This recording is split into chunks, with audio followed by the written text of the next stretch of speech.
Hi ಸ್ನೇಹಿತರೆ, ಇದೇ ಸ್ವಲ್ಪ ದಿನಗಳ ಹಿಂದೆ ಬೆಳಗಾವಿಯ ಜಮೀನೊಂದರಲ್ಲಿ ಒಂದು ಶವ ಕೊಳೆತ ಸ್ಥಿತಿಯಲ್ಲಿ ಸಿಗುತ್ತೆ. ಹಾಗೆ ಆ ವ್ಯಕ್ತಿಯ ಮರ್ಮಾಂಗವನ್ನು ಕತ್ತರಿಸಲಾಗಿರುತ್ತೆ. ಹಾಗಿದ್ರೆ ಆ ಶವ ಯಾರದ್ದು, ಆ ಜಮೀನಿಗೆ ಆ ಒಂದು ಶವ ಹೇಗೆ ಬಂತು, ಅಲ್ಲಿ ನಿಜವಾಗ್ಲೂ ನಡೆದಿದ್ದೇನು ಅನ್ನೋದನ್ನು ಈ ಒಂದು ವಿಡಿಯೋದಲ್ಲಿ ತಿಳಿಯೋಣ. ಸ್ನೇಹಿತರೆ, ಸಂಬಂಧ ಅನ್ನೋದು ಕೇವಲ ನಂಬಿಕೆಯ ಮೇಲೆ ನಿಂತಿರುತ್ತೆ. ಆದರೆ ಅದೇ ನಂಬಿಕೆನ ಪ್ರಾಣಕ್ಕೆ ಕುತ್ತು ತಂದರೆ ಹೇಗಿರುತ್ತೆ ಹೇಳಿ.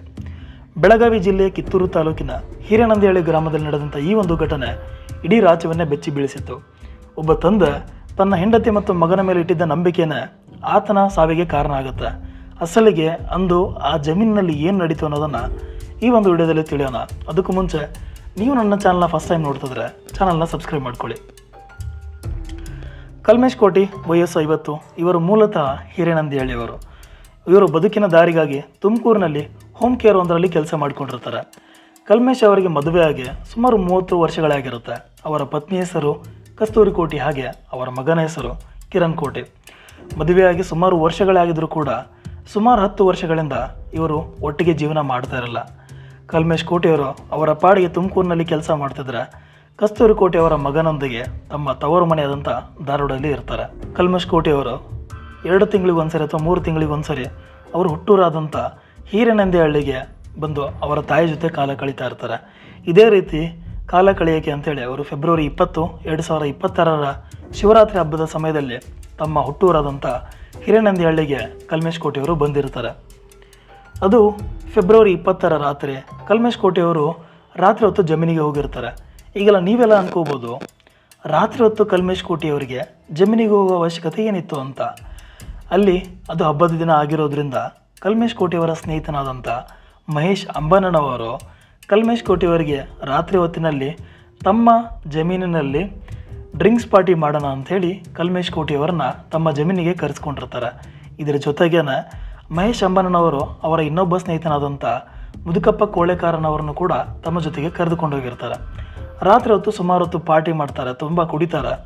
ಯಾವಾಗ ಕಲ್ಮೇಶ್ ಕೋಟಿಯವರು ತಮ್ಮ ಕಂಟ್ರೋಲ್ನ ತಪ್ಪಿದ್ದಾರೆ ಅಂತ ಗೊತ್ತಾಗುತ್ತೆ, ಆ ಒಂದು ಸಮಯನ ನೋಡಿಕೊಂಡು ಮಹೇಶ್ ಅಂಬಣ್ಣನವರು ಮತ್ತು ಮುದುಕಪ್ಪ ಕೋಳೆಕರ್ ಅವರು ಹಗ್ಗದಿಂದ ಕಲ್ಮೇಶ್ ಕೋಟಿಯವರ ಕತ್ತಿಗೆ ಸುತ್ತಿ ಅವರನ್ನ ಉಸಿರುಗಟ್ಟಿಸಿ ಅವರನ್ನು ಸಾಯಿಸಿ ಅವರ ಮರ್ಮಾಂಗವನ್ನು ಕೂಡ ಕತ್ತರಿಸಿ, ಕೊನೆಗೆ ಈ ಶವ ನನ್ನ ಜಮೀನಲ್ಲೇ ಸಿಕ್ಕರೆ ಪೊಲೀಸರಿಗೆ ನನ್ನ ಮೇಲಿನ ಅನುಮಾನ ಬರುತ್ತೆ ಅನ್ನೋ ಕಾರಣಕ್ಕೆ ಇಬ್ಬರು ಸೇರಿ ಆ ಶವವನ್ನು ಕಲ್ಮೇಶ್ ಕೋಟಿಯವರ ಜಮೀನಿನಲ್ಲಿ ಎಸೆದು ಆ ಒಂದು ಶವದ ಪಕ್ಕದಲ್ಲಿ ಒಂದು ಚಂಬಲ್ಲಿ ನೀರು ಕೂಡ ಇಡ್ತಾರೆ. ಅಂದರೆ ಕಲ್ಮೇಶ್ ಕೋಟಿಯವರು ರಾತ್ರಿ ಹೊತ್ತು ಜಮೀನಿಗೆ ಟಾಯ್ಲೆಟ್ಗೋಸ್ಕರ ಬಂದಿದ್ದರು, ಅವರು ಅಲ್ಲೇ ಹೃದಯಾಘಾತ ಆಗಿ ಅಲ್ಲೇ ತೀರೋಗಿದ್ದಾರೆ ಅಂತ ಬಿಂಬಿಸೋದು ಅವರ ಪ್ಲ್ಯಾನ್ ಆಗಿರುತ್ತೆ. ಸ್ವಲ್ಪ ದಿನಗಳಾಗುತ್ತೆ, ಅಂದರೆ ಒಂದು 3-4 ದಿನಗಳಾದಮೇಲೆ ಆ ಒಂದು ಜಮೀನಿನ ಪಕ್ಕದಲ್ಲಿ ಯಾರೋ ಗ್ರಾಮಸ್ಥರು ಹೋಗುವಾಗ ಏನೋ ಕೊಳೆತ ವಾಸನೆ ಬರೋಕ್ಕೆ ಶುರುವಾಗುತ್ತೆ. ಆ ಒಂದು ಕೊಳೆತ ವಾಸನೆ ಎಲ್ಲಿಂದ ಬರ್ತಿದೆ ಅಂತ ಅವರು ಹುಡ್ಕೊಂಡು ಹೋದಾಗ ಕಲ್ಮೇಶ್ ಕೋಟಿಯವರ ಜಮೀನಿನಲ್ಲಿ ಒಂದು ಶವ ಕೊಳೆತ ಸ್ಥಿತಿಯಲ್ಲಿ ನೋಡಿ ಅವರು ಶಾಕ್ ಆಗಿ ಪೊಲೀಸರಿಗೆ ಕಂಪ್ಲೇಂಟನ್ನು ಕೊಡ್ತಾರೆ. ಪೊಲೀಸರು ಕೂಡಲೇ ಬರ್ತಾರೆ, ತನಿಖೆನ ಶುರು ಮಾಡ್ತಾರೆ. ಆ ಒಂದು ಶವ ಇಷ್ಟರ ಮಟ್ಟಿಗೆ ಕೊಳೆತಿರುತ್ತೆ ಅಂದರೆ ಆ ಶವ ಯಾರದ್ದು ಅಂತ ಕೂಡ ಹೇಳೋಕ್ಕಾಗದೇ ಇರೋಷ್ಟು ಲೆವೆಲ್ಗೆ ಆ ಒಂದು ಶವ ಕೊಳೆತೋಗಿರುತ್ತೆ. ಸೊ ತನಿಖೆ ಶುರು ಮಾಡಿದಾಗ ಆಗ ಕಲ್ಮೇಶ್ ಕೋಟಿಯವರ ಸ್ವಲ್ಪ ಜನ ಸ್ನೇಹಿತರು ಬಂದು, ನಮ್ಮ ಸ್ನೇಹಿತ ತುಮಕೂರಿಂದ ಇದೇ ಸ್ವಲ್ಪ ದಿನಗಳ ಹಿಂದೆ ಬಂದಿದ್ದ, ಬಟ್ 3-4 ದಿನಗಳಿಂದ ಆತ ಕಾಣಿಸ್ತಿಲ್ಲ ಅಂಥೇಳಿ ಪೊಲೀಸರಿಗೆ ಹೇಳ್ತಾರೆ. ಯಾವಾಗ ಪೊಲೀಸರು ಕಲ್ಮೇಶ್ ಕೋಟಿ ಮತ್ತು ಅಲ್ಲಿ ಸಿಕ್ಕಂಥ ಶವಕ್ಕೆ ಕ್ರಾಸ್ ಚೆಕ್ ಮಾಡಿ ನೋಡ್ತಾರೆ, ಆಗ ಕನ್ಫರ್ಮ್ ಆಗುತ್ತೆ ಅಲ್ಲಿ ಸಿಕ್ಕಂಥ ಶವ ಕಲ್ಮೇಶ್ ಕೋಟಿಯವರದ್ದು ಅಂತ. ಈಗ ತನಿಖೆ ಶುರುವಾಗುತ್ತೆ. ತನಿಖೆಯಲ್ಲಿ ಕಲ್ಮೇಶ್ ಕೋಟಿಯವರ ಕುಟುಂಬದಿಂದ ಹಾಗೆ ಅವರ ಸ್ನೇಹಿತರಿಂದ ಶುರು ಮಾಡ್ತಾರೆ. ಎಲ್ಲರೂ ಕೂಡ ಕಲ್ಮೇಶ್ ಕೋಟಿಯವರಿಗೆ ಯಾವುದೇ ಥರದಂಥ ವೈರಿಗಳು ಇಲ್ಲ, ತುಂಬ ಒಳ್ಳೆಯ ವ್ಯಕ್ತಿ ಅಂತಲೇ ಹೇಳ್ತಾರೆ. ಈಗ ಪೊಲೀಸರಿಗೆ ದೊಡ್ಡ ಸವಾಲಾಗ್ಬಿಡುತ್ತೆ, ಹಾಗಿದ್ರೆ ಈ ಒಂದು ಹತ್ಯೆ ಮಾಡಿದ್ದು ಯಾರು ಅಂತ. ಪೊಲೀಸರು ಕಲ್ಮೇಶ್ ಕೋಟಿಯವರ ಪತ್ನಿಯಾದಂಥ ಕಸ್ತೂರಿ ಕೋಟಿಯವರಿಗೆ ಕೇಳ್ತಾರೆ, ನೀವು ಹತ್ತಿರದಲ್ಲಿ ಅಂದರೆ ಇದೇ ಸ್ವಲ್ಪ ದಿನಗಳಿಂದ ಏನಾದರೂ ನೀವು ಹಿರೇನಂದಿಹಳ್ಳಿಗೆ ಹೋಗಿದ್ದೀರಾ ಅಂತ ಕೇಳಿದಾಗ ಕಸ್ತೂರಿ ಕೋಟಿಯವರು ಹೇಳ್ತಾರೆ, ಇಲ್ಲ, ನಾನು ನನ್ನ ಗಂಡನ ಜೊತೆ ಮಾತಾಡಿನೇ ಸುಮಾರು ವರ್ಷಗಳಾಯಿತು, ಅವರಿಗೂ ನನಗೂ ಯಾವುದೇ ಸಂಬಂಧ ಇಲ್ಲ, ನಾವು ಮಾತಾಡಿಸ್ತಾನೂ ಇಲ್ಲ, ನಾನು ಆ ಊರಿಗೆ ಹೋಗಿಲ್ಲ ಅಂತ ಹೇಳ್ತಾರೆ. ಆದರೆ ಒಂದು CCTVಯಲ್ಲಿ ಕಸ್ತೂರಿ ಕೋಟಿಯವರು ಹಿರೇನಂದಿಹಳ್ಳಿಗೆ ಅಂದರೆ ಕಲ್ಮೇಶ್ ಕೋಟಿಯವರು ಆ ಊರಿಗೆ ಬರೋಕ್ಕಿಂತ ಮುಂಚೆ ಸ್ವಲ್ಪ ದಿನಗಳ ಹಿಂದೆಯೇ ಕಸ್ತೂರಿ ಕೋಟಿಯವರು ಹಿರೇನಂದಿಹಳ್ಳಿಗೆ ಹೋಗಿರೋದು, ತಮ್ಮ ಮಗನ ಜೊತೆ ಹಿರೇನಂದಿಹಳ್ಳಿಗೆ ಹೋಗಿರೋದು ಒಂದು CCTVಯಲ್ಲಿ ಸಿಗುತ್ತೆ.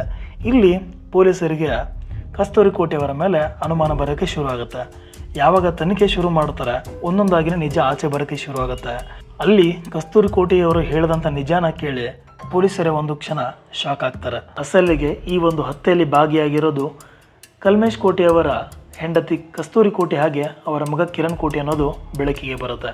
ಕಸ್ತೂರಿ ಕೋಟೆಯವರು ಅವರ ಮಗನ ಮದುವೆಗಾಗಿ ಮಹೇಶ್ ಅಂಬಣ್ಣನವರ ಕಡೆಯಿಂದ 9 ಲಕ್ಷ ಸಾಲ ಪಡೆದುಕೊಂಡಿರ್ತಾರೆ. ಸ್ವಲ್ಪ ವರ್ಷಗಳಾದ ಮೇಲೆ ಆ ಸಾಲನ ದುಡ್ಡಿನ ಮುಖಾಂತರನೇ ತೀರಿಸ್ತೀನಿ, ಇಲ್ಲ ಅಂದರೆ ನನ್ನ ಗಂಡನ ಹೆಸರಿನಲ್ಲಿ 3 ಎಕರೆ ಜಮೀನು ಇದೆ, ಆ ಒಂದು ಜಮೀನ ಪತ್ರ ನಿಮ್ಮ ಹೆಸರಿಗೆ ಮಾಡಿಸ್ಕೊಡ್ತೀನಿ ಅಂತ ಹೇಳ್ತಾರೆ. ಸುಮಾರು ವರ್ಷಗಳಾಗುತ್ತೆ, ಆದರೆ ಕಸ್ತೂರಿ ಕೋಟೆಯವರು ದುಡ್ಡನ್ನು ಕೊಟ್ಟಿರಲ್ಲ. ಯಾವಾಗ ಮಹೇಶ್ ಅಂಬಣ್ಣನವರು ಕಸ್ತೂರಿ ಕೋಟೆಗೆ ನನ್ನ ದುಡ್ಡು ಬೇಕು ಅಂತ ಫೋರ್ಸ್ ಮಾಡೋಕ್ಕೆ ಶುರು ಮಾಡ್ತಾರೆ, ಆಗ ಕಸ್ತೂರಿ ಕೋಟೆಯವರು ಮಹೇಶ್ ಅಂಬಣ್ಣನವರ ಹತ್ರ ಬಂದು, ನನ್ನ ಗಂಡ ನನ್ನ ಹೆಸರಿಗೆ ಜಮೀನು ಮಾಡ್ತಾ ಇಲ್ಲ, ಅವರು ಜಮೀನನ್ನ ಮಾರ್ತಾ ಇಲ್ಲ ಕೂಡ, ನೀವೇನಾದರೂ ನನ್ನ ಗಂಡನನ್ನು ಸಾಯಿಸಿದ್ರೆ ಆ ಜಮೀನು ನನ್ನ ಹೆಸರಿಗೆ ಆಗುತ್ತೆ, ಆಗ ಆ ಜಮೀನನ್ನು ನಿಮ್ಮ ಹೆಸರಿಗೆ ಮಾಡಿಕೊಡ್ತೀನಿ, ಇಲ್ಲ ಅಂದರೆ 9 ಲಕ್ಷ ದುಡ್ಡನ್ನು ನಿಮಗೆ ಕೊಡ್ತೀನಿ ಅಂತ ಹೇಳ್ತಾರೆ. ದುಡ್ಡಿನ ಆಸೆಗಾಗಿ ಮಹೇಶ್ ಅಂಬಣ್ಣನವರು ಅವರ ಸ್ನೇಹಿತನಾದಂಥ ಮುದುಕಪ್ಪ ಕೋಳೆಕಾರ್ ಅವರ ಜೊತೆ ಸೇರಿ ಕಲ್ಮೇಶ್ ಕೋಟೆಯವರ ಹತ್ಯೆ ಮಾಡಿರ್ತಾರೆ. ಕೇವಲ ಆಸ್ತಿ ವಿಚಾರಕ್ಕೆ, ಅದು ಜೊತೆಗೆ ಬಾಳದೇ ಇರುವಂಥ ಗಂಡನನ್ನು ಸಾಯಿಸಿದ್ದಾರೆ ಅಂತಂದರೆ ಏನು ಹೇಳಬೇಕು ಅಂತ ಗೊತ್ತಾಗ್ತಿಲ್ಲ. ಈ ಘಟನೆ ನಮಗೆಲ್ಲ ಒಂದು ಕಠಿಣ ಪಾಠವನ್ನು ಕಲಿಸುತ್ತೆ. ಹಣ ಮತ್ತು ಆಸ್ತಿಗಾಗಿ ಮನುಷ್ಯ ಎಷ್ಟರ ಮಟ್ಟಿಗೆ ಇಳಿಯಬಹುದು ಅನ್ನೋದಕ್ಕೆ ಇದೇ ಒಂದು ಸಾಕ್ಷಿ. ಆ ಒಂದು ಕುಟುಂಬದ ಸದಸ್ಯರು ಸದ್ಯಕ್ಕೆ ಜೈಲಿನಲ್ಲಿದ್ದಾರೆ. ಇನ್ನು ಸ್ವಲ್ಪ ವರದಿಗಳ ಪ್ರಕಾರ ಆ ಒಂದು ಹತ್ಯೆ ನಡೆದಂಥ ಸ್ಥಳದಲ್ಲಿ ಕಲ್ಮೇಶ್ ಕೋಟೆಯವರ ಹೆಂಡತಿ ಕಸ್ತೂರಿ ಕೋಟೆ ಮತ್ತು ಮಗ ಕಿರಣ್ ಕೋಟೆಯವರು ಕೂಡ ಹತ್ಯೆ ನಡೆಯುವಾಗ ಅಲ್ಲೇ ಇದ್ದರು ಅನ್ನೋದು ಕೂಡ ಕೆಲವು ವರದಿಗಳು ಹೇಳುತ್ತೆ. ಇದು ಎಷ್ಟರ ಮಟ್ಟಿಗೆ ನಿಜ ಅನ್ನೋದು ಇನ್ನು ಪೊಲೀಸ್ ಇನ್ವೆಸ್ಟಿಗೇಷನಲ್ಲಿ ತಿಳಿದು ಬರಬೇಕು. ಇಂಥ ಘಟನೆಗಳು ಮತ್ತೆ ಮರುಕಳಿಸಬಾರ್ದು ಅಂದರೆ ನಮ್ಮ ಸಮಾಜದಲ್ಲಿ ಶಿಕ್ಷಣ ತುಂಬ ಮುಖ್ಯ. ಈ ಪ್ರಕರಣದ ಬಗ್ಗೆ ನಿಮ್ಮ ಅಭಿಪ್ರಾಯ ಏನು ಅನ್ನೋದನ್ನು ಕಮೆಂಟಲ್ಲಿ ತಿಳಿಸಿ. ಹಾಗೆ ವಿಡಿಯೋ ಇಷ್ಟ ಆಗಿದ್ದರೆ ಚಾನಲ್ನ ಸಬ್ಸ್ಕ್ರೈಬ್ ಮಾಡ್ಕೊಳ್ಳಿ, ಹಾಗೆ ವಿಡಿಯೋನ ಲೈಕ್ ಮಾಡಿ. Thank you.